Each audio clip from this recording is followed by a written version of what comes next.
This is part of the Hidden Machine series. Every episode in this series exposes one thing the brain does below your awareness that is ruining your life. This is episode 1.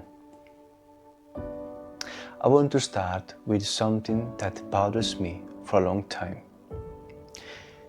I keep buying books about discipline, about habits, about willpower, and I keep behaving in the same way.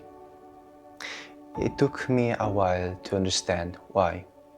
The books were solving the wrong problem. Who is the actual problem? The self-help industry is worth about $40 billion a year. 40 billions. Selling us the idea that if we just get disciplined enough, motivated enough, and organized enough, we will finally do the things we already knew we should do. And every year we buy more of it. And every year the behavior mostly stays the same. Here's what none of those books will tell us. Discipline is not mechanism. Willpower is not the mechanism. Motivation is definitely not the mechanism. And the reason they won't tell us that is because if they did, we would stop buying the books. And 3 things today. Willpower fails, sometimes reliably, structurally, and why that is not personal flaw. What is actually driving our decisions, including the inputs the productivity industry never mentions, and one concrete change that works because it addresses the actual mechanism. In 1983, a lab in San Francisco, electrodes in someone's head, a clock in front of them. The instruction: flick your wrist whenever you feel like it to. No rules, completely free.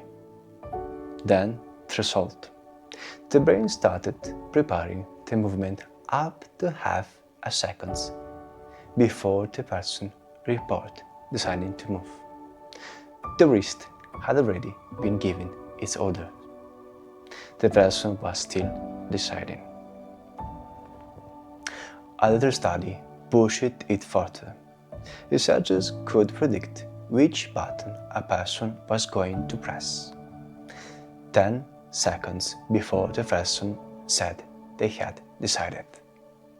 10 seconds. So what were they doing in those 10 seconds? They thought they were deliberating. They were waiting for the announcement. Our conscious mind is not the decision maker, it is the announcer. The decision happens somewhere else first.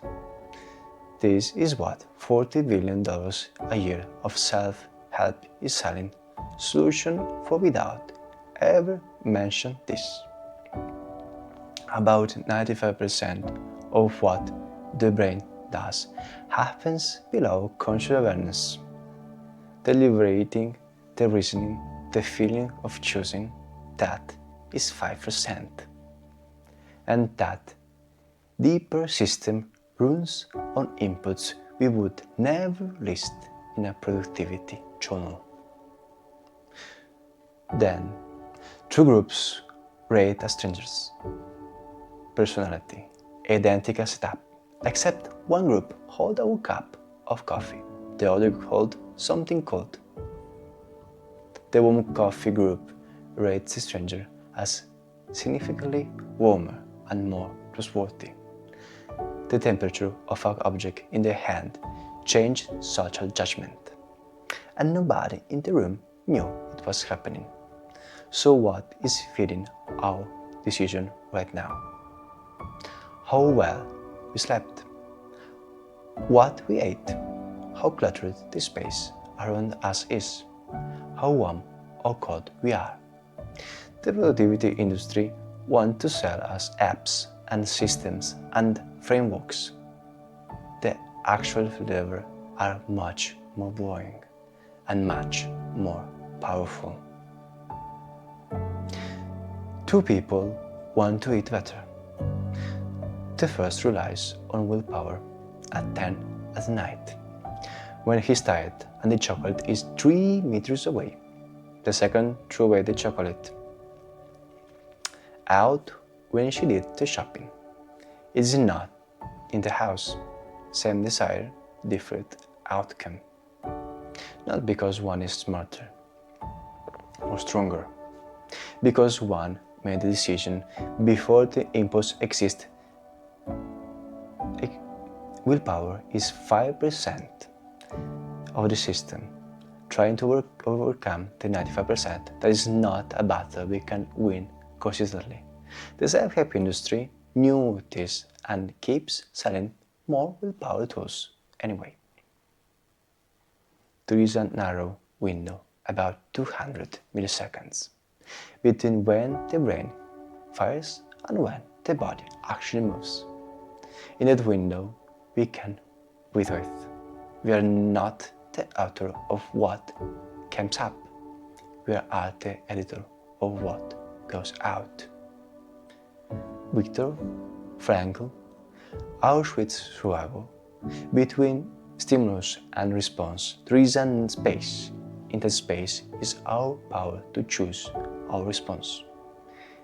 He arrived at this inside a concentration camp, without the neuroscience, without the productivity books, with nothing except the observation that the pause was available, even there. The pause is a skill. The environment is a system. Willpower at the moment of the temptation is almost useless. Those are the actual tools. Pick one decision we make repeatedly that we are not happy with. Don't try to change the decision. Change the environment that produces it. One thing, one friction, add it or remove it. Today, not tonight. Now, because in 2 hours the system go back to running on the whatever the environment was already providing. And this will be just another video. We watch it and didn't act on it. And in the next episode, why every story we tell about our past might be partially fiction, and why the one we are most certain about are the most edited.